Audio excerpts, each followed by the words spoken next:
ఓం శ్రీ శ్రీరామకృష్ణ సమర్థ సద్గురుదేవాయ నమః. Welcome to mission RK Sandipani Gurukul. ఈ గాయత్రి మహావిజ్ఞాన్ రెండవ భాగంలో గాయత్రి కల్పవృక్షము అంటే గాయత్రిని మనము కోరుకున్న కోరికలు ఎలా పొందగలము అన్నది ఎలాగో తెలుపబడింది. దాంట్లో గాయత్రి మంత్రం యొక్క ఓం అనేది పుస్తకం ఉందా అందరి దగ్గర? పేజీ తీయండి. మొదటి రెండో పేజీయో మూడో పేజీయో.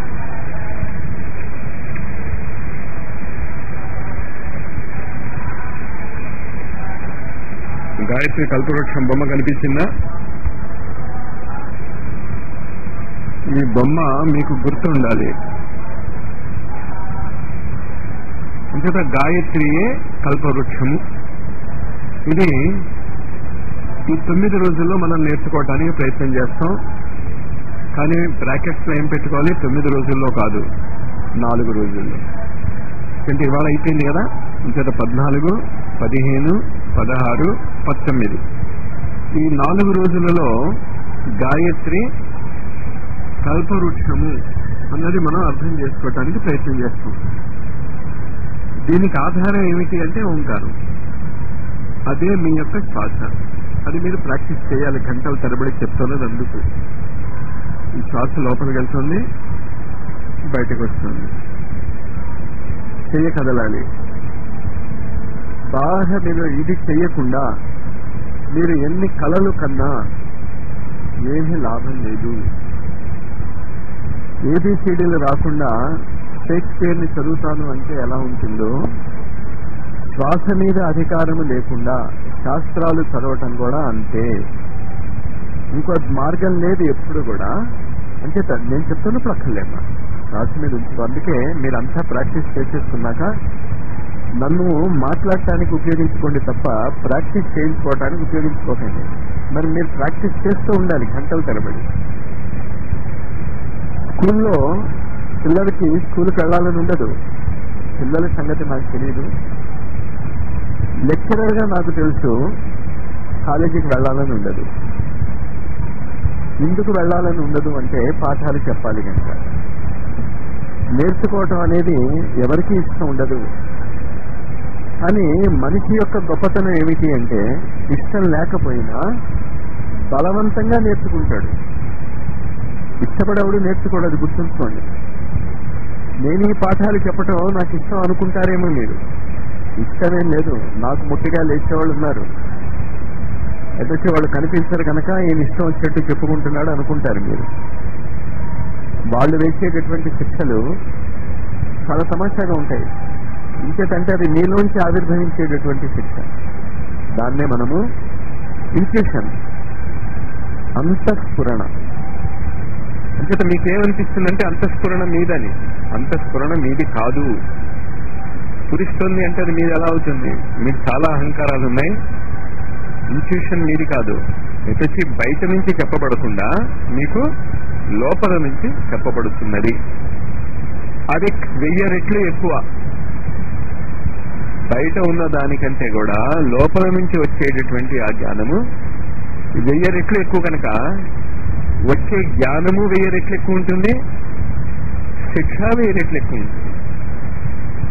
కానీ ఆ శిక్ష ఎప్పుడు అర్థమవుతుందంటే, మీకు హెడ్ ఆఫ్ ది డిపార్ట్మెంట్ ఉన్నాడు, ప్రిన్సిపాల్ పిలిచి మీరు వెధవా అన్నాడు అనుకోండి. ఒక మాట అన్నాడంతే. తర్వాత సరే ఏం చేస్తామని వదిలేసాడు అనుకోండి హెడ్ ఆఫ్ ది డిపార్ట్మెంట్. మనం కూలీ వాడిని పిలిచి 1 గంట సేపు తిట్టామనుకోండి. ఇద్దరిలోనూ బాధ ఎవరికి ఎక్కువ మీరు ఊహించగలరా? మీరు ఊహించగలిగితే తెలుస్తుంది అంత ప్రేరణ నుంచి వచ్చేటటువంటి ఆ మాట ఎలా ఉంటుందో. అది మీకు అర్థం అవుతే తప్ప ఈ కల్పవృక్షం అర్థం కాదు మీకు. ఈ ఓంకారం అనేటటువంటిది మీ యొక్క శ్వాసే. శరీరాన్ని ధనస్సుగాను, మనస్సుని బాణముగాను ఉపయోగించుకుని ఛేదించేటటువంటి జ్ఞానము ఓంకారము. అంటే ఇక్కడ మీరు అర్థం చేసుకోవాల్సింది, రిపీటెడ్ గా నేను చెప్తుంది ఏంటంటే, నా మాటలు వినటం మాత్రాన సరిపోదు. నా మాటలు కేవలము మీకు సాధన మార్గం వైపు ఉత్సాహపరచగలిగితే లాభం. శ్రీరామ శర్మ ఆచార్య యొక్క గురుదేవులు ఆయనకి వసంత పంచమి నాడు ఒకసారి కనిపించారు. ఎప్పటికీ 6 ఏళ్ళు అయిపోయినప్పటికీ ఆయన గాయత్రి మంత్ర జపం చేస్తూ 6 ఏళ్ళు, 6 ఏళ్ల వరకు ఏం లేదు. రోజు ఎలా జరుగుతుందో అలాగే జరుగుతుంది. పొద్దున్న 5 మాలలు గాయత్రి చేసేవారు ఆయన, సాయంత్రం 2 మాలలు గాయత్రి చేసేవారు, కవిత ధ్యానం చేసేవారు. మనం ఎస్ ధ్యానం చేస్తున్నాం. కవితా ధ్యానానికి దానికి కొంచెం తేడా ఉందంటే. 6 సంవత్సరాలు చేసిన తర్వాత ఆయన గురువు కనిపించి 24 సంవత్సరాలకి సరిపడేటటువంటి ఒక ఆదేశం ఇచ్చి వెళ్ళిపోయాడు. అంతే జరుగుతుందంటే. గురువు కావాలి అని మీరు గురువు చుట్టుపక్కల తిరిగితే ఏమీ లాభం లేదు. గురువు చెప్పింది ఆచరించాలి. అది ఆచరించడానికి శ్రీరామ శర్మ ఆచార్య లాంటి వ్యక్తికి 16 ఏట నుంచి తన 40వ ఏట వరకు అది ఆచరించడంతోనే సరిపోయింది. 24 ఇయర్స్. ఇంకా మళ్ళా గురువు కనిపించలేదు, గురువు ఏమీ చెప్పలేదు. సాధన అది. ప్రతిరోజు లెక్చర్లు వింటే ఏం లాభం? కానీ ఈ లెక్చర్ ఏం చెప్తుంది మీకు? ఆ మార్గంలో వచ్చేటటువంటి అవరోధాల గురించి మాట్లాడుతుంది. ఆ మార్గంలో వచ్చేటటువంటి మెయిన్ పాయింట్, వాటిని ఎలా గుర్తించాలో చెప్తుంది. సవ్యమైనటువంటి మార్గంలో వెళ్తే ఎలాంటి ఫలితాలు వస్తుందో చెప్తుంది.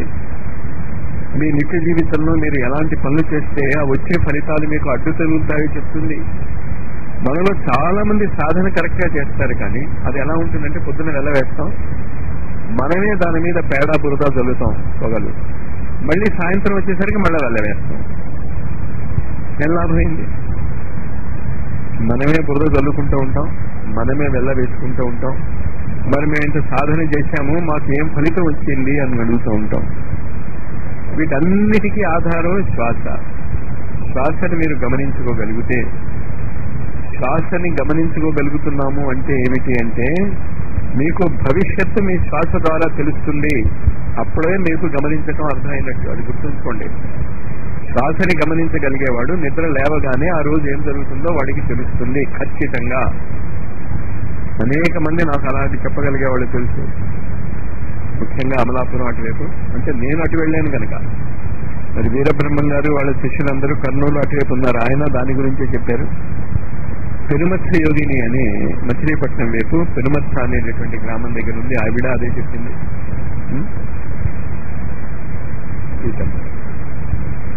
అద్భుతమైనటువంటి సాధకులు అంతా శాస్త్రే. అంతేత మీరు ఇది అర్థం చేసుకోండి. మీరు ఇంటి దగ్గర కానీ ఇక్కడ కానీ, ముఖ్యంగా నేను కోరుకునేది మీరు ఇక్కడ చేసుకుంటేనే మీకు ఎక్కువ లాభం ఉంటుంది. అది స్కూల్కి ఎందుకు వెళ్తారు? ఇంటి దగ్గర చదువుకోవచ్చు కదా.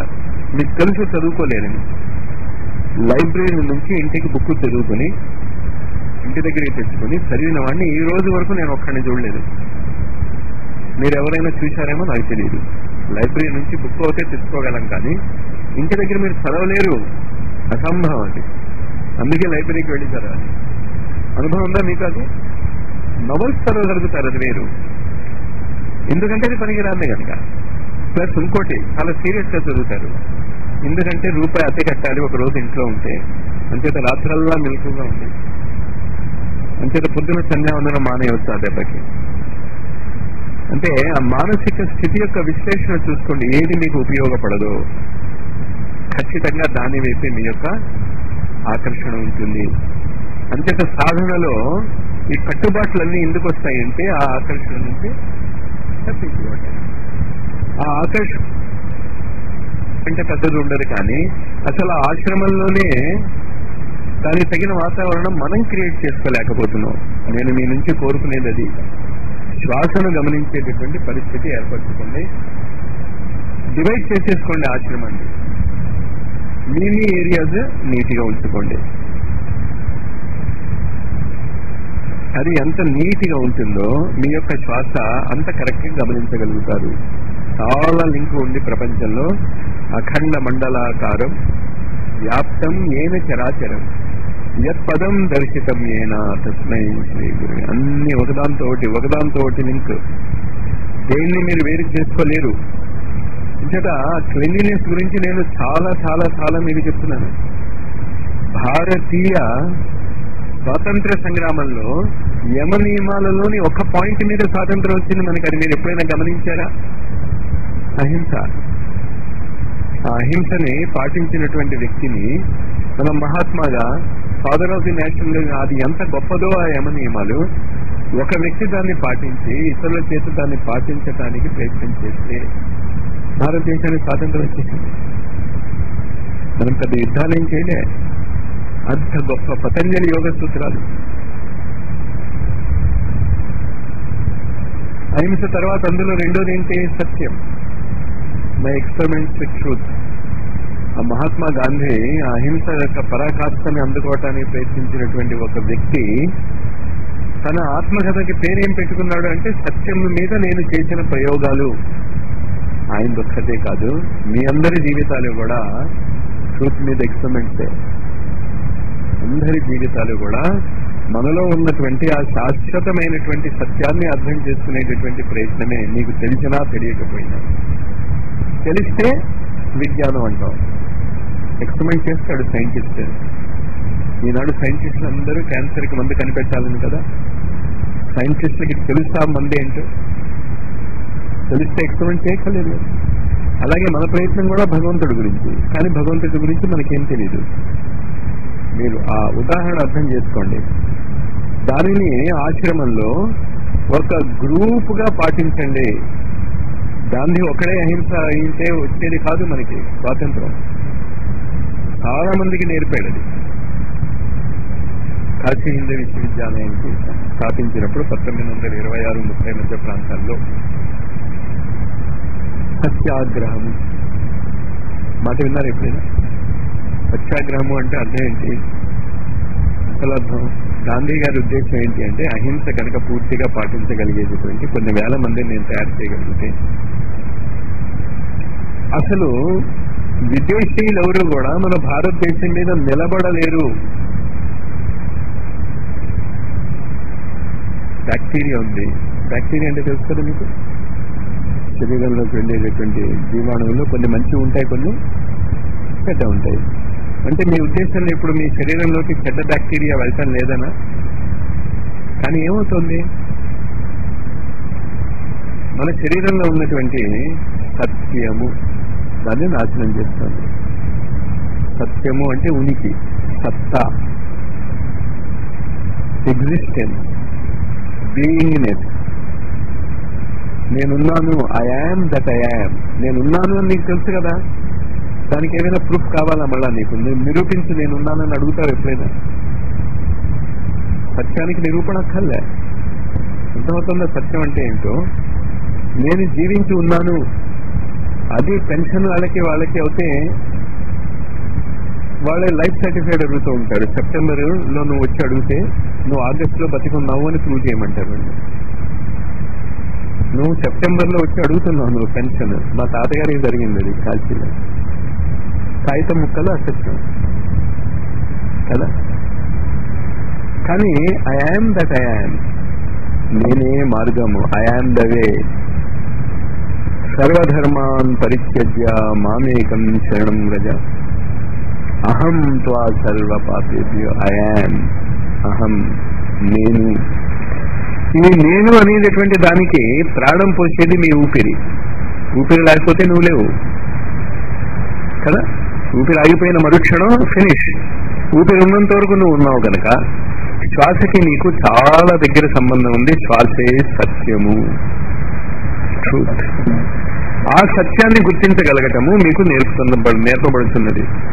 అంత అద్భుతమైనది మీరు నేర్చుకున్నప్పుడు వచ్చే ఫలితాలు ఏంటి అంటే మీరు నిద్ర లేవగానే ఆ రోజు ఏం జరగబోతోందో మీరు చెప్పగలిగినాడు. నేను చెప్పింది మీకు అర్థమైంది అని అర్థమవుతుంది.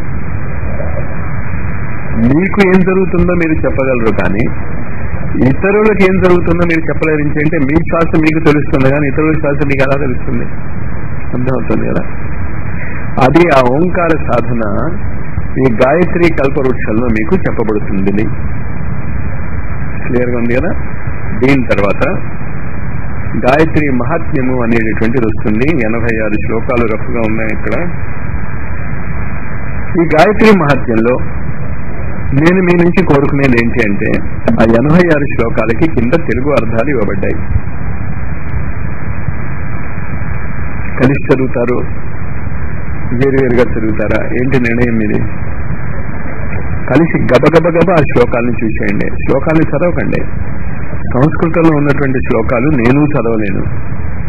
శ్లోకాల కింద అర్థాలు ఉన్నాయి కదా, ఒక శ్లోకం తర్వాత ఒక శ్లోకం చదివేసుకుంటూ వెళ్ళిపోండి.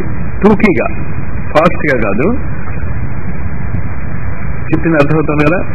అందులో 10 శ్లోకాలు సెలెక్ట్ చేసుకోండి. మీరు ఆ 10 శ్లోకాలు రాసుకోండి.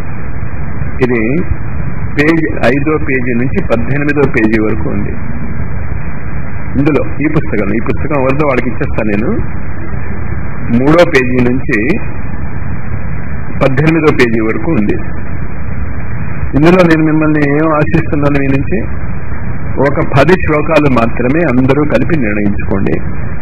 అంటే ఏంటి, కాస్త చదవండి ఆ శ్లోకాలకు అర్థం. ఉదాహరణకి 3 సంవత్సరాల కాలము గాయత్రి మంత్రము చేసిన వాడు అవశ్యము బ్రహ్మప్రాప్తిని పొందుతాడు. వాయువుతో సమానంగా స్వేచ్ఛాగమనం కలవాడవుతాడు. పెద్ద ఇంపార్టెంట్ కాదనిపించింది అనుకోండి, 2వ శ్లోకానికి వెళ్ళిపోండి. అర్థమైంది కదా. చెప్పింది అర్థమైందా? నేను ఏం చేయాలో మళ్ళా అర్థం కాలేదన్నారు కదా. ఇందులో మీకు నచ్చిన 10 శ్లోకాలు, మీకు అంటే ఒకరికే కాదు అందరికీ నచ్చిన 10 శ్లోకాలు మీరు సెలెక్ట్ చేసుకోండి. నోట్ చేసుకోండి. నేను మళ్ళీ రిపీట్ చేయండి. ఇది మీరు చేయాల్సిన పని. మీరు సెలెక్ట్ చేసుకున్నటువంటి ఆ 10 శ్లోకాలకి నేను వివరణ చెప్తాను. అంటే మీరు ఎంత తొందరగా సెలెక్ట్ చేసుకుంటే అంత తొందరగా. 4 రోజుల్లో పూర్తి అవ్వాలి సిలబస్. మరి పరీక్ష రోజుల్లో సిలబస్ గబగబా పూర్తి చేయాలి మనం. మరి ఇన్ని సంవత్సరాలు వేస్ట్ చేసుకున్నాం కదా. అంచేత ఇప్పుడైనా కొంచెం తీవ్రంగా ప్రయత్నించండి. ఒక్కొక్కసారి మీకు ఏమనిపించవచ్చు అంటే అర్థం అవటం లేదు అని. ఏమీ కంగారు పడకండి. మీకు అర్థం అవ్వకపోతే చెప్పటానికి నేనున్నా గ్యారంటీగా. ఈ 4 రోజుల్లో మనం ప్రయత్నం చేసి 10 పక్కన పెట్టేసుకున్నాక మీరు అర్థం కాకపోతే దాని తర్వాత చెప్తూ కూర్చుంటా నేను. ఆ టైంకి సిలబస్ పూర్తి అవ్వాలి కదా. అర్థమైందా? అంచేత భయపడిపోయి కంగారు పడిపోయి మనం ఎలా చేయగలం? ఖచ్చితంగా మనం చేయగలం. చేయలేకపోయినా చేయించడానికి నేనున్నాగా. కానీ ఏ 10 శ్లోకాలు నన్ను అడగండి, అది మీ మీద పెడుతున్నా నేను. దాని తర్వాత గాయత్రి గీత నుండి ఆ గాయత్రి గీతలో 13, 14 శ్లోకాలు ఉన్నాయి. అది 20 నుంచి 28. గాయత్రి గీతను రాసుకుంటే తెలిసిపోతుంది హెడ్డింగ్. ఎన్ని శ్లోకాలు ఉన్నాయని చెప్పాను? ఎన్ని శ్లోకాలు? 14 శ్లోకాలు ఉన్నాయి. ఈ 14 శ్లోకాలలో మీకు నచ్చిన 2 శ్లోకాలు ఎన్నుకోండి. 14లో మీకు నచ్చిన 2 శ్లోకాలు. అంటే కాస్త చూసుకోండి. అది శ్లోకాలు చదివితే ఒకసారి 14 చూసేస్తే రెండోసారి మీరు కాస్త జాగ్రత్తగా సీరియస్ గా చదవక్కర్లేదు. నేను చెప్పింది అర్థమైంది కదా. టూకీగా పైపైన చదివితే మీకు అర్థమైపోతుంది ఇంపార్టెంట్ అవునో కాదో. తర్వాత లోపలికి వెళ్దాం మనం. దాని తర్వాత గాయత్రి స్మృతి 24 శ్లోకాలు ఉన్నాయి గాయత్రి స్మృతిలో. ఈ 24 శ్లోకాలలో ఇందులో ఏమిటుంది? గాయత్రి మంత్రం యొక్క ఒక్కొక్క అక్షరానికి ఒక్కొక్క శ్లోకం చెప్పబడింది. అంచేత 24 శ్లోకాలు ఉన్నాయి. అంచేత ఇందులో 3 శ్లోకాలు ఎన్నుకోండి మీరు. ఎలా 3 శ్లోకాలు? ఒక్కొక్క పాదంలో మీకు నచ్చిన ఏదో ఒక అక్షరం. తత్ సవితుర్ వరేణ్యం 8 అక్షరాలు ఉన్నాయి కదా. ఈ 8 అక్షరాలకి సంబంధించి 8 శ్లోకాలు ఉన్నాయి. ఇంతవరకు అర్థమైందా నేనేం చెప్పాను? గాయత్రి స్మృతిలో తత్ సవితుర్ వరేణ్యం ఇందులో 8 అక్షరాలు ఉన్నాయి. ఈ 8 అక్షరాలకి సంబంధించినటువంటి 8 శ్లోకాలు ఉన్నాయి. మీరు చదివి ఆ 8 ఒకటి ఎన్నుకోండి. ఓకే. దాని తర్వాత ఏంటి? భర్గో దేవస్య ధీమహి 8 అక్షరాలు ఉన్నాయి కదా. అందులో ఒకటి ఎన్నుకోండి. దాని తర్వాత ధియో యోన ప్రచోదయాత్, ఇందులోంచి ఒకటి ఎన్నుకోండి. ఇదేంటిది? గాయత్రి స్మృతిలో. అంటే మీరు చదవటం మాత్రం ఎన్ని శ్లోకాలు చదవాల్సిందే, సంస్కృతం చదవాల్సిన పని లేదు. సంస్కృతం జోలికి మీకు వెళ్ళకండి. తెలుగులో అర్థం ఉంది అక్కడ. తెలుగులో అర్థం చదువుకోవటానికి మీకు ఎంత టైం పడుతుంది? మీరు ఎన్నుకున్న శ్లోకాన్ని మాత్రం రాసుకోండి. రాసుకుంటారు, నీట్ గా రాసి డిటిపి చేసి ఫోటోస్టాట్ చేయించుకుంటారు. అదే ఇంకా మీ యొక్క వీలుని బట్టి. ఇంకేంటంటే డిటిపి వచ్చిన వాడికి అయితే చెప్తూ ఉంటే కొట్టేస్తాడు వాడు. రాని వాడికి చేత రాసుకోవటం ఈజీ అనిపిస్తుంది కదా. మీ పరిస్థితి ఏంటో మీరు చూసుకోండి. ఇది నేను ఈ 4 రోజులకి కావాల్సిన సిలబస్ చెప్తున్నాను నేను ఇవాళ మీకు. ఇంచేత గాయత్రి కామధేను అనేటటువంటి బొమ్మ ఫోటోస్టాట్ కావాలి మీకు. దాని తర్వాత గాయత్రి మహాత్మ్యంలో ఎన్ని శ్లోకాలు చెప్పాను? 10 శ్లోకాలు తీసుకోవాలి మీరు. దాని తర్వాత గాయత్రి గీతలో 2 శ్లోకాలు తీసుకోవాలి మీరు. గాయత్రి స్మృతిలో 3 శ్లోకాలు తీసుకోవాలి. దీని తర్వాత గాయత్రి ఉపనిషద్ ఉంది, ఆ ఉపనిషత్తుని పక్కన పెడదాం మనం. ఇంకేంటి ఉపనిషద్ అనేటటువంటిది? వేదాలలోంచి వచ్చినటువంటి అద్భుతమైనటువంటి శక్తివంతమైనటువంటి శ్లోకాలు. దాన్ని మనం కట్ చేయలేము. నేర్చుకుంటే పూర్తిగా నేర్చుకోవాలి, లేకపోతే దాన్ని పక్కన పెడదాం. దాని తర్వాత గాయత్రి రామాయణం. గాయత్రి రామాయణం నేను చాలా సార్లు చెప్పాను. ఇందులో కూడా 24 శ్లోకాలు ఉన్నాయి. మీకు నచ్చిన ఒక్కొక్క పాదానికి సంబంధించిన ఒక అక్షరం మళ్ళీ అర్థం చేసుకోండి. గాయత్రి రామాయణంలో 24 శ్లోకాలు ఉన్నాయి. గాయత్రి మంత్రాక్షరాలకి సంబంధించినటువంటి 24 అక్షరాలు, 24 శ్లోకాలు. తత్సవితుర్వరేణ్యం మళ్ళీ ఎన్నుకోండి మీరు. అలాగే 3 పాదాలకి ఒక్కొక్క శ్లోకం. ఇంకా గాయత్రి రామాయణంలో మీకు ఎన్ని శ్లోకాలు వస్తాయి? 3 వస్తాయి. గాయత్రి హృదయం పక్కన పెట్టండి. ఈ గాయత్రి ఉపనిషత్తు, గాయత్రి హృదయము నాకు వీలుంటే ఖచ్చితంగా నేను పూర్తి చేస్తాను నేను. లేకపోతే దాన్ని మెల్లిమెల్లిగా మనం ఎప్పుడు పూర్తి చేయటం అంటే నా ఉద్దేశం ఈ 4 రోజుల్లో సిలబస్ చెప్తున్నాను నేను మీకు. 3 శ్లోకాలు సరిపోవు, మొత్తం చదవాల్సిందే. కానీ అందులో అన్నీ వస్తాయి, అర్థమైంది కదా. ఇంకైతే ఏమేమి చెప్పానో మళ్ళీ రిపీట్ చేస్తున్నాను. కనీసం ఇది మీకు బాగా గుర్తుండాలి. మొట్టమొదటిది గాయత్రి కల్పవృక్షం బొమ్మ. ఆ బొమ్మ ఏం చెప్తుంది? మీకు ఓంకారం నుంచి వచ్చేటటువంటి 9 గుణాల గురించి చెప్తుంది ఆ బొమ్మ. అదే శ్వాస అని చెప్పాను నేను. అదే పతంజలి యోగ సూత్రాలని చెప్పాను. భారతదేశానికి స్వాతంత్రం అవుతే అహింసా సత్యము వల్ల వచ్చింది. శౌచము సంతోషము మర్చిపోయాం మనం. భారతదేశంలో అమెరికాకి వెళ్ళొచ్చినటువంటి వాళ్ళు చెప్పేది ఏంటి అంటే, నాతో చాలా మంది వాళ్ళ రోడ్ల మీద మనం హాయిగా పడుకోవచ్చు అని. మనం మన ఇళ్లలోనే పడుకోలేము, శౌచం లేదు. అదే మీరు ఆశ్రమంలో ప్రాక్టీస్ చేస్తే బయట ప్రాక్టీస్ చేయగలుగుతారు. అదే పల్లవిస్తుంది. మొత్తుకునేది అందుకు నేను. మేము మా ఇల్లు అనేసరికల్లా పోయే మీకు స్వార్థం వచ్చేసి నాకు కుదరదు. అక్కడ మా ఇల్లు కాదు, ఆశ్రమం. మన కూడా కాదు, ఆశ్రమం క్లియర్ గా ఉండాలి. ఇంకా రాబోయేటటువంటి రోజులలో ఆశ్రమాలే పుట్టిల్లు అవుతాయి. మరి అది ఇప్పుడే అవుతుందో ఎప్పుడవుతుందో నేను చెప్పలేను. కానీ రోటరీ క్లబ్ వాళ్ళు ఎక్కడికైనా వెళ్తే మా రొటేరియన్ ఎవడైనా ఉన్నాడా అని అడుగుతారు. రొటేరియన్ అంటే అర్థమైంది కదా, రోటరీ క్లబ్ మెంబర్. ఎప్పుడు చూడరు ఒకళ్ళనొకళ్ళు, కానీ వెళ్ళేసరికల్లా ఎంత ప్రేమగా కౌగిలించుకుంటారు. గాయత్రి పరివార్ ఎప్పుడు మనం హరిద్వార్ వెళ్ళి ఉండం, కానీ మేము ఆంధ్ర నుంచి వస్తున్నామండి గాయత్రి పరివారం వాళ్ళం అంటే అద్భుతమైనటువంటి స్వాగతం.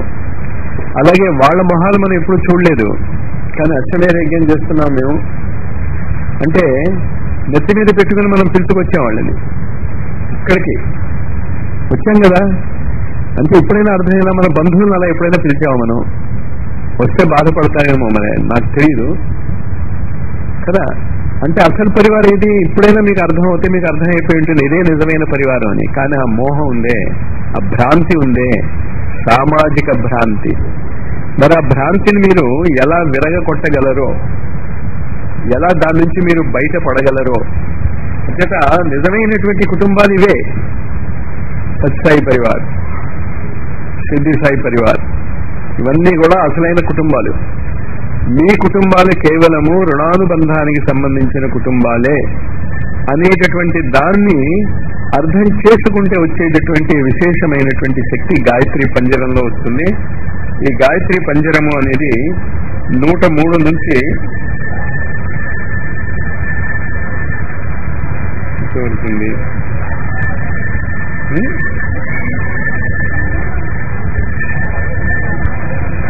110 వరకు ఉంది. ఈ గాయత్రి పంజరాన్ని కూడా మనం పక్కన పెడదాం. ఇంకేంటే గాయత్రి మహావిజ్ఞాన్ 3వ భాగం మొత్తము గాయత్రి పంజరం మీద ఆధారపడి ఉంటుంది. అర్థమైంది కదా? అంటే దాన్ని కూడా మనం గాయత్రి పంజరాన్ని కూడా మనం పట్టుకోము. దాని తర్వాత గాయత్రి సంహిత,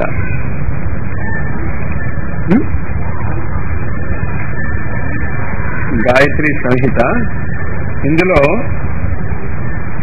80 శ్లోకాలు ఉన్నాయి. ప్రతి 10వ శ్లోకం మీరు పట్టుకోండి. 10, 20, 30, 40, 50, 60, 70, 80, 90 ఉంటే 90 శ్లోకం. అర్థమైంది కదా? అంటే 9 శ్లోకాలు వస్తాయి మీకు. అంటే గాయత్రి సంహితలో ఎన్ని శ్లోకాలు? 9 శ్లోకాలు వస్తాయి. అందుకే ప్రతి 10కి అన్నాను కదా. అంచేత గాయత్రి సంహితలో 10వ శ్లోకము, 20వ శ్లోకము, 30వ శ్లోకము, 40వ శ్లోకము, 50వ శ్లోకము, 60వ శ్లోకము, 70వ శ్లోకము, 80వ శ్లోకము, 90వ శ్లోకము. శ్లోకము దాని అర్థం మీ దగ్గర ఉంటే చాలు. ఇది మీరు రాసేసుకోవాలి. పెద్ద హోంవర్క్ ఏం కాదు ఇది. పెద్ద హోంవర్క్ అయితే ఏమైనా మొత్తం మీద 30-40 శ్లోకాల కంటే ఎక్కువ రావు. అంటే 32-60 లైన్లు రాయాలి మీరు. ఒక్కొక్క దానికి 3 లైన్లు అర్థం ఏంటే 180 లైన్లు. అంటే మొత్తం మీద 200 లైన్లు. ఒక పేజీకి ఎన్ని లైన్లు ఉంటాయమ్మా? 22. అంటే 10 పేజీలు రాయాలి మీరు మొత్తం మీద. 10 పేజీలు రాయితే ఎంతసేపు పని? కరెక్ట్గా ప్రయత్నం చేస్తే అరగంటలో అయిపోతుంది. కానీ దాంతో ఈ గాయత్రి మహావిజ్ఞాన్ 2వ భాగం మీకు పూర్తిగా ఇతరులకు చెప్పేపాటి యోగ్యత మాత్రం గ్యారంటీగా వచ్చేస్తుంది. కానీ 3 నేను చెప్పను ప్రస్తుతం. మిమ్మల్ని టచ్ చేయమని చెప్పటంలే. ఏంటంటే టచ్ చేయొద్దని చెప్పాను నేను. గాయత్రి పంజరము మీరు ముట్టుకోవద్దు. మీరు దానిలోకి వెళ్ళారనుకోండి మిగతా చేయలేరు. ముట్టుకోవద్దు అంటాను ఎందుకంటే ఇవి చాలా ఇంపార్టెంట్ కనుక. మేము ట్యూషన్స్ లో వాటిలో ఏం చేస్తామంటే చాలా ఇంపార్టెంట్ పాయింట్స్ నోట్స్ ఇవ్వం. ఎందుకంటే స్టూడెంట్స్కి అర్థం కాదు. నా లైఫ్లోనే పేర్లు మనకు అనవసరం కానీ ట్యూషన్స్ చెప్పేటటువంటి సెంటర్లో నోట్స్ చూశాను నేను. 10 ఏళ్ల కిందటి నోట్స్కి ఇప్పుడున్నటువంటి నోట్స్కి తేడా ఏంటి అంటే 10 ఏళ్ల కిందట 20 పాయింట్స్ చెప్పినటువంటి లెక్చర్కి క్వశ్చన్కి ఈనాడు 5 పాయింట్స్ మాత్రమే చెప్పబడుతున్నాయి. నాకు తెలుసు అవి. మీరు ఆ ట్యూషన్ మాస్టర్ దగ్గరికే పిల్లల్ని పంపించుకుంటున్నారు. చేయగలిగేది ఏంటే మీరు ఆ టీచర్ని అడిగిన అదే చెప్తాడు. ఏం చెప్తాడో తెలుసా? అర్థం కాదు కనుక ఎడిట్. మెల్లిమెల్లిగా ఈ 10 ఏళ్లలో జరిగింది ఏంటి అంటే 20 పాయింట్స్ నుంచి 15 పాయింట్స్ ఎగిరిపోయి. ఆ అర్థం కానివే గ్యారంటీగా ముఖ్యమైనవి ఉంటాయి. తప్పేలు అర్థమవుతాయి కదా. అంచేత గాయత్రి హృదయము, గాయత్రి ఉపనిషత్, గాయత్రి పంజరము చాలా ఇంపార్టెంట్. అంటే నేను కట్ అంటలే, దాన్ని నేను ఎడిట్ చేయలేను కనుక ప్రతి అక్షరము ఇంపార్టెంట్ కనుక ఈ 4 రోజుల్లో దాన్ని పూర్తి చేయలేము కనుక ప్రస్తుతం మిగతాది మీరు లాగేసుకుంటే సిలబస్ పూర్తవుతుంది అని చెప్తున్నాను నేను. నెక్స్ట్ గాయత్రి తంత్రం. గాయత్రి తంత్రము తూర్పు దిక్కుగా తిరిగి పడమట దిక్కుగా తిరిగి దండం పెట్టేయడమే. ఇంకేంటంటే గురువు గారు ఏం చెప్పారు అంటే తంత్రము అనేటటువంటిది అర్హత ఉన్నటువంటి వ్యక్తి ఎవడైనా ఉంటే నేను సశరీరముగా వాడి దగ్గరకు వచ్చి నేర్పుతాను. అంతేగా ఆయన చెప్పింది అది. ఆయన నేర్పేవాడు కొంతమంది నాకు తెలుసు కూడా. అంచేత మీరు ఈ సాధనలో ఈ వామ మార్గం యొక్క ఆకర్షణ నుంచి బయటపడగలరు అనేటటువంటిది నాతో చెప్పటం కాదు, ఆయనతో చెప్పటం కూడా కాదు. మీ మనస్సులు, మీ యొక్క ఆలోచన వాడుకున్నటువంటి ఫ్యాన్స్ వాడుకున్నాయి. అంచేత గాయత్రి తంత్రము మీరు నేర్చుకోగలరా నేర్చుకోలేదా అనే దాన్ని బట్టి మీ యొక్క సాధనాత్మక స్థాయి గురించి చెప్పటం లేదు. సాధనాత్మక వీలు మీకు దానికి తగినటువంటి వాట ఉంటే, చెప్పింది అర్థమైంది ఏంటో, ఒక విశేషమైనటువంటి మానసిక స్థితి కావాలి దానికి. ఆ మానసిక స్థితి కనుక మీకు ఉండి కిందకి దిగజారరు అని కనుక మీకు ధైర్యం ఉంటే, సశరీరముగా నేను 200 సంవత్సరాల వరకు ఈ భూమి మీద ఉంటాను, గాయత్రి తంత్రంలో కావలసినటువంటి దిశానిర్దేశక సూత్రాలు స్వయంగా అందిస్తాను అని ఆయన ప్రామిస్ గురువు గారిది. ఖచ్చితంగా 5-6 ఆయన చెప్తున్నాడు నాకు తెలిసి. అంటే కానీ దాని జోలికి వెళ్ళకండి, ఇదంతా కుతూహలమే, దానివల్ల మీకు ఏమీ లాభం ఉండదు. ఎవరండి అంటారు, నేను చెప్పాను కదా గుంటూరులోనే 3 నాకు తెలుసు బంగారం చేయగలిగే వాళ్ళని. ఎవరండి అని అడిగినా నేను చెప్పను, నేను చెప్పినందువల్ల లాభం లేదు. ఇంకంటే నేను వాడు అని చెప్పాను అనుకోండి, మీరు నమ్మరు కూడా. ఎందుకు నమ్మరు అంటే నిజంగా వాడికి బంగారం చేయటం వస్తే అలా ఎందుకున్నాడు అని అడుగుతారు. అంటే మీకు నేను చెప్పిన దాని మీద నమ్మకం రాదు, వాడి దగ్గరికి వెళ్ళాడు అనుకోండి, ముందు వాడు నన్ను పట్టుకుతుంటాడు. ఇంచేత కానీ ఎందుకు చెప్తున్నానది, ఇక్కడే చాలా మంది ఉన్నారు బంగారం చేయగలిగేటటువంటి వాళ్ళు. కానీ బంగారం చేయగలిగేటటువంటి వాళ్ళు వాళ్ళ స్వార్థం కోసం కానీ వ్యక్తిగతమైనటువంటి క్రియాకలాపాలకి బంగారం వాడరు. వాడితే ఈ జన్మే కాకుండా రాబోయే 8 జన్మలు కుష్ఠరోగంతో చస్తారు వాళ్ళు. గురువు గారి ఆత్మకథలో ఎప్పుడైనా మీరు వింటే కుష్ఠరోగుల గురించి ఆయన ఇచ్చినటువంటి తీర్పు. కొంతమంది కుష్ఠరోగులు ఆయన వెంటబడ్డారు. ఎక్కడది? రాజస్థాన్లో. నేనేం చేయగలను? నువ్వు తెచ్చుకున్నదే బాబు, అది స్వయంకృతాపరాధాన్ని గురువు గారు మాత్రం ఏం చేయగలరు. కానీ గురువులు ఏం చేయగలరు అనే దానికి చాలా ఉదాహరణలు ఉన్నాయి. ఆయన ఏం చేశారో ఆ కుష్ఠరోగులకి, ఏం చెప్పారో మనకు అనవసరం. కానీ 1949లో ఒక ఆవిడ ఉత్తరం రాసింది గురువు గారికి, పిల్లలు లేరు నాకు, పిల్లలు కావాలి అని. దానికి ఆయన చేతివ్రాత, ఆయన రాత ఉంది, అది మీ అఖండ జ్యోతిలో ఉంటుంది రిటర్న్. ఇటు 7 జన్మల వరకు, రాబోయే 7 జన్మల వరకు నీకు పిల్లలు పుట్టే యోగము లేదు. డైరెక్ట్ గా చెప్పారు ఆయన. నువ్వు దాని గురించి ఇప్పుడు ప్రయత్నించినా ఫలితం ఉండదు. సెంటెన్స్ అదే, మొదటి సెంటెన్స్ ఏం చెప్పారు? రాబోయే 7 జన్మల వరకు, ఈ జన్మలోనే కాదు చిట్టి తల్లి, రాబోయేటటువంటి 7 జన్మల వరకు నీకు పిల్లలు పుట్టే యోగం లేదు. కానీ గాయత్రి మంత్రానికి అప్పుడు ఆయన యజ్ఞం చేయబోతున్నారు మథురలో. 1956లో అనుకుంటా ఆయన యజ్ఞం చేసింది. ఇది 1950s లో జరిగింది సంఘటన. నువ్వు గాయత్రి మంత్రానికి సంబంధించిన లిటరేచర్ దానం చేస్తే మరి నేనేం చెప్పలేను, ఏమవుతుందో అన్నాడు ఆయన. 2వ సంవత్సరంలో పిల్లలు పుట్టారు. దాని తర్వాత 4వ సంవత్సరంతో పిల్లలు పుట్టారు. ఆ 2 పిల్లల్ని తీసుకుని ఆవిడ ఆ యజ్ఞానికి వచ్చింది. అంటే ఇందులో ఏది నమ్మాలి మనం? అంటే గురువు గారు మొదట రాసింది తప్ప, అది రైతే ఇది రైతే.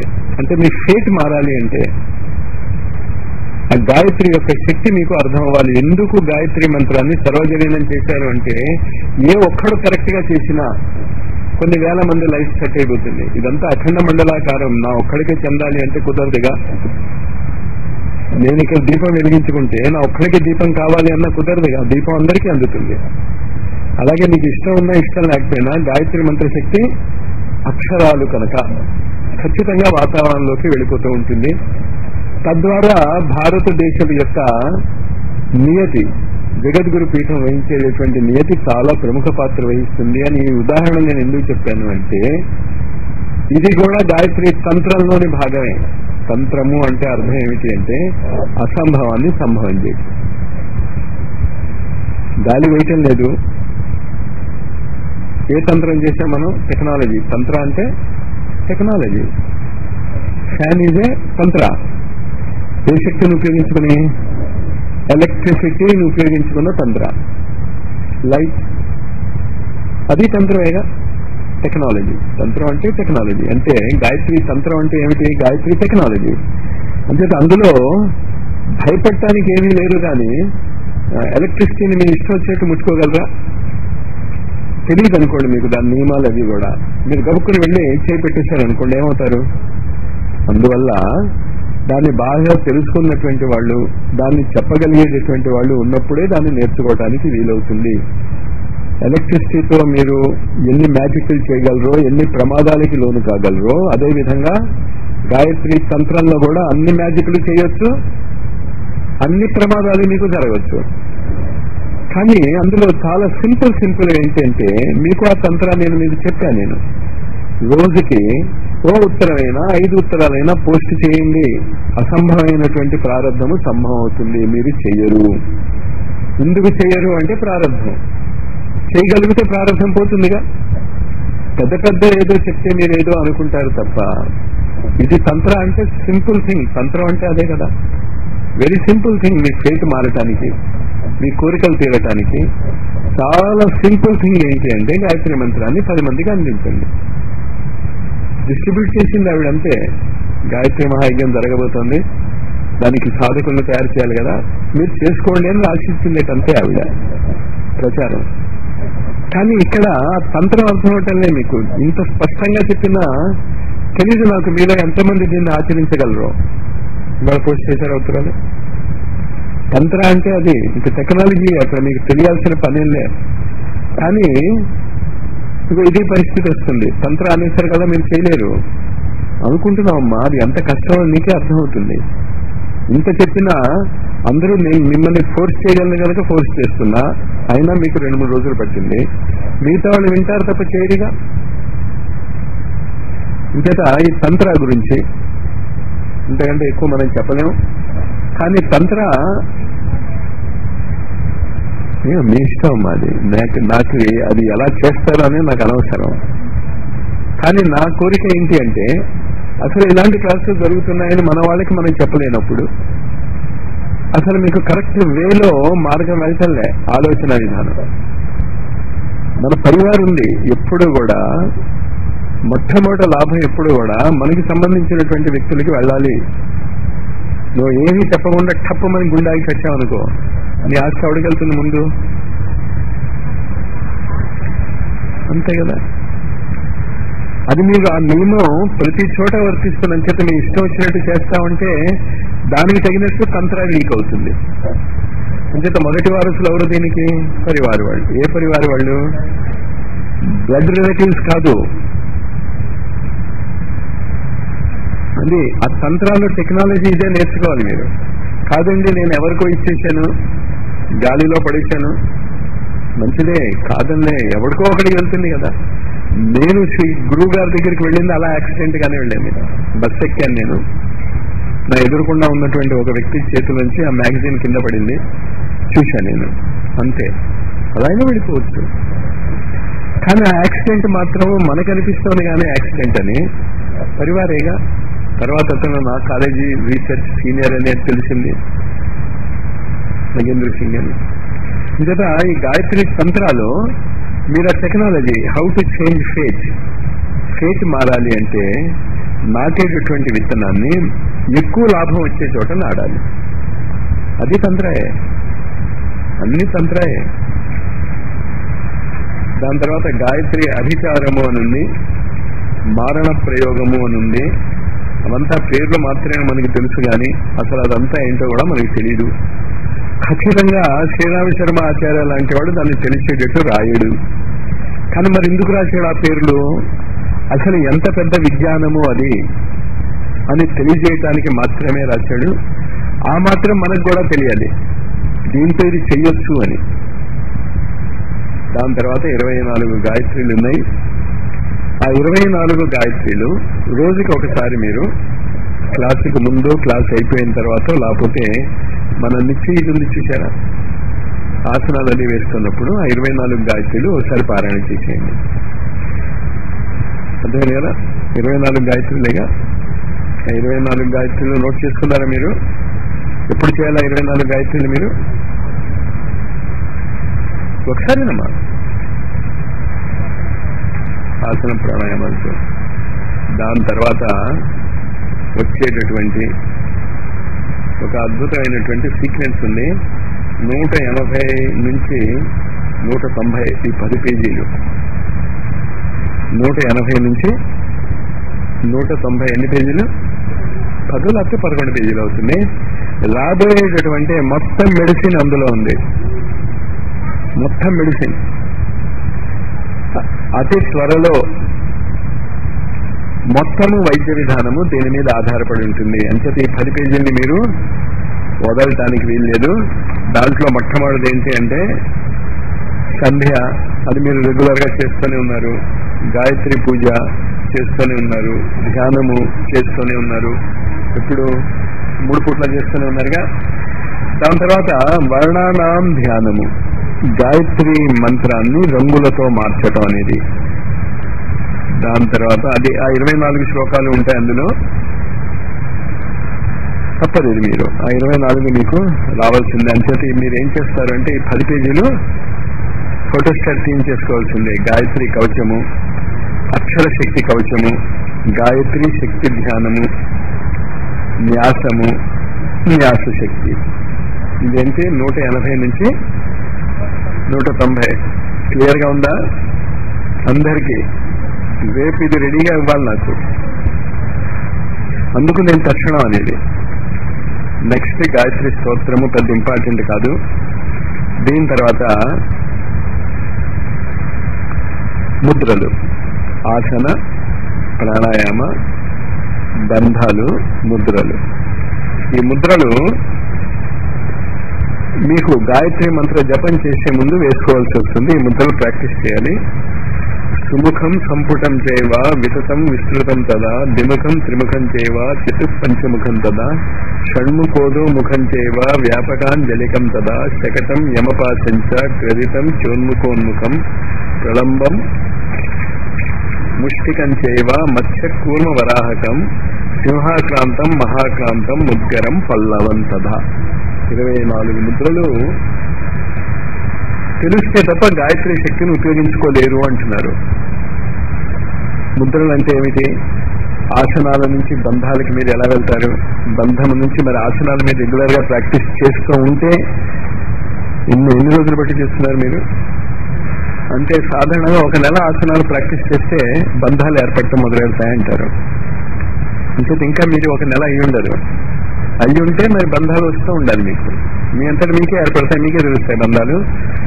బంధాలు 1 సంవత్సరం వేసాక ఆటోమేటిక్ గా ముద్రలు ఏర్పడతాయి.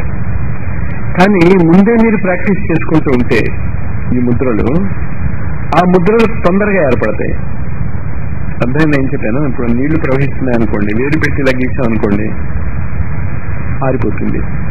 ఆరిపోయిన తర్వాత దాన్ని చూడవకపోతే మళ్ళీ మీరు నీళ్లు పోస్తే ఆ దిశలో ఈజీగా అడుగుతుంది. మీరు ఎప్పుడైనా గమనించారా? అది ముద్రలు ఏం చేస్తుంది అంటే మీరు ఇలాగ మీ ప్రాణశక్తిని ఆ ముద్రల రూపంలో ప్రతిరోజు జపం చేసే ముందు ప్రాక్టీస్ జపానికి ముందు చేయాలి. ఇది చేస్తే ఏమవుతుందంటే ఆ మంత్రశక్తి ఆ వెళ్ళటానికి ప్రయత్నం చేస్తూ ఉంటుంది. మీరు ఆసనాలు బంధాలుగా మారి, బంధాలు ముద్రలుగా మారే స్థితి వచ్చినప్పుడు ఇవి పలకటం మొదలెడతాయి మీకు. అంచేత పూర్వకాలంలో ఈ ముద్రలు కూడా నేర్పేవాళ్ళు. బొమ్మలు చాలా స్పష్టంగా ఉన్నాయి. అంచేత మీరు దాన్ని మెల్లిమెల్లిగా ప్రాక్టీస్ చేసుకోండి. 4 రోజులు కదా, 4 6 24, రోజుకు ఒక 6 బొమ్మలు ఉన్నాయి. ఇక్కడ చిన్న చిన్న ముద్రలే. ఇది ఇది ఇది ఇది ఇవి 4 ముద్రలు అయిపోయాయి అప్పుడే. అర్థమైనది? ఇవన్నీ ముద్రలే. చిన్న ముద్ర ఇక్కడ ఏకముఖం అంటాడు, బయట చిన్న ముద్ర అంటారు. ధ్యానం చేస్తున్నప్పుడు ఎప్పుడు కూడా మనము చిన్న ముద్రలోనే కూర్చోమంటాం కదా, ఆసనాలు ప్రాణాయామాలు. అంటే ఆ విజ్ఞానం అంతా కూడా ఒక బేసిక్ గా మీకు మెల్లిమెల్లిగా అర్థమవుతుంది. అంచేత 24 ముద్రలు మీరు ప్రాక్టీస్ చేసుకుంటూ ఉండండి. శాప విమోచన ఉంటుంది. శాప విమోచనాలవి మనకు అనవసరం. అదే సిలబస్. ఓకే. అంచేత గాయత్రి మహావిజ్ఞాన్ 2వ భాగము ఈ విధంగా మనం పూర్తి చేసుకుంటాం. ఈ పూర్తి చేసుకునే దాంట్లో కొన్ని పాయింట్స్ మీరు గుర్తుంచుకోండి. గీత అనేటటువంటి మాట ఎక్కడొచ్చినా ఆధ్యాత్మిక జగత్తులో అది జీవించే విధానాన్ని చెప్తుంది. How to live day to day. Bhagavad Gita, Gayatri Gita, ఏం గీత అది? అవధూత గీత, అష్టావక్ర గీత, వశిష్ఠ గీత, అర్థమైందా? అంచేత గీత అనేటటువంటి మాటని మీరు చాలా జాగ్రత్తగా అర్థం చేసుకోవాలి. ఇక్కడ కూడా గీత అంటే అది మీకు ఎలా జీవించాలో చెప్తుంది. అందులోంచి ఎన్ని శ్లోకాలు తీసుకోమని చెప్పాను నేను?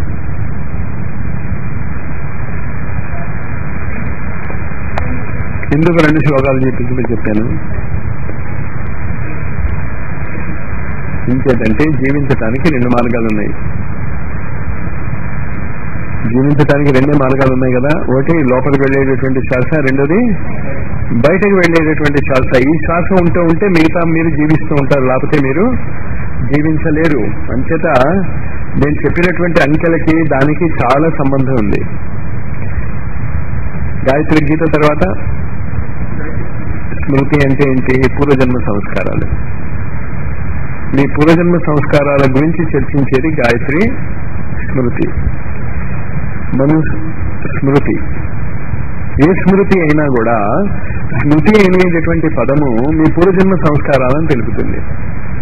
మన యొక్క పూర్వజన్మ సంస్కారాలలో 3 సంస్కారాలు చాలా ఖచ్చితంగా మనలో ఉన్నాయి. మొట్టమొదటిది ఖనిజ జగత్తు నుంచి వచ్చినటువంటి సంస్కారాలు, రెండవది వృక్ష జగత్తు నుంచి వచ్చినటువంటి సంస్కారాలు, మూడవది జంతు జగత్తు నుంచి వచ్చేటటువంటి సంస్కారాలు. మీకు నచ్చిన శ్లోకాలు ఎన్నుకోమన్నాను నేను.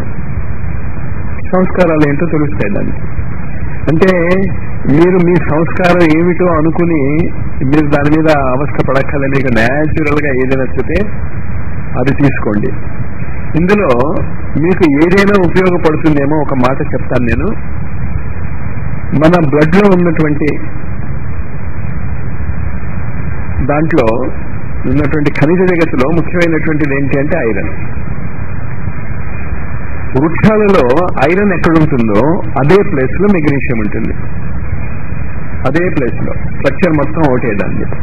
దాన్ని హెమోగ్లోబిన్ ఏదో అంటారు, నాకు ఆ బయోకెమికల్ నేమ్ నాకు గుర్తులేదు ఇప్పుడు. ఆక్సీ హెమోగ్లోబిన్ ఏదో ఉంది పేరు, ఏదో ఒకటి. ఏ పేరు అవుతుంది మీకు అర్థమైంది కదా ఏం చెప్పాను. అందులో ఐరన్ మెయిన్. ఐరన్ తగ్గేసరికల్లా మనిషి నీరసించిపోతూ ఉంటాడు. ఇంకా తగ్గిపోతే ఎనిమిక్ అయిపోతాడు. ఇంకా తగ్గిపోతే అసలు గొడవలేదు. ఎక్కువ అవ్వదు, నువ్వు ఇష్టం వచ్చినంత పెంచుకోలేవు. ఓ పర్టికులర్ లెవెల్ వరకు వెళ్ళాక ఇంకా ఐరన్ అబ్జార్బ్ కాదు. ఈ ఐరన్ ఎలా ఉందో మనలో ప్లాంట్ లో మెగ్నీషియం అదే ప్లేస్ లో ఉంది. ఈ వృక్ష ఖనిజ జంతుకి సంబంధించినటువంటి ఈ ఐరన్ మెగ్నీషియం కాంబినేషన్ మీకు ఏదైనా స్మృతి ఇస్తుందేమో అని చెప్పాను నేను. స్మృతి ఇస్తుంది ఖచ్చితంగా. కండిషన్ ఏంటంటే ఆలోచిస్తే. అదే 1 రోజు 2 రోజుల ఆలోచనలో మీకు ఇది బయటపడదు. కానీ హింట్ ఇచ్చింది ఎందుకు అంటే మీలో చాలా మందికి ఇది తెలుసు. ఆ మార్గం నుంచే వచ్చాం మనం. వృక్ష జగత్తు నుంచే జంతు జగత్తులోకి వచ్చాం, మెగ్నీషియం నుంచే ఐరన్ లోకి వచ్చాం.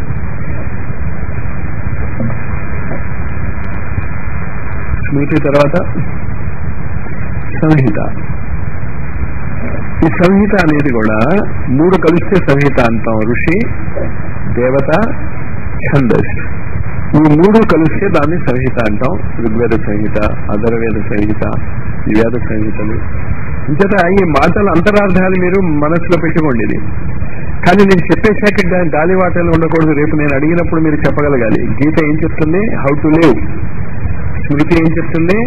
మీ సంస్కారాలు చెప్తుంది. దేని బేసిస్ మీద మీరు బతుకుతారు. క్రికెట్ వచ్చినవాడు క్రికెట్ అమ్ముకుని బతుకుతాడు. కెమిస్ట్రీ వచ్చినవాడు కెమిస్ట్రీ అమ్ముకుని బతుకుతాడు.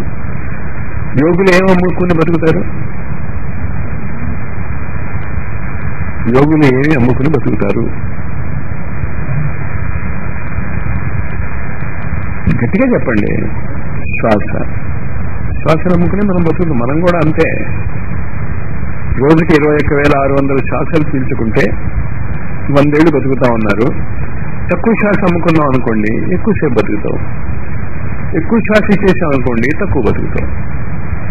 లేదా యోగులందరూ అమ్ముకునేటటువంటిది శ్వాస, స్మృతి, సంస్కారాలు.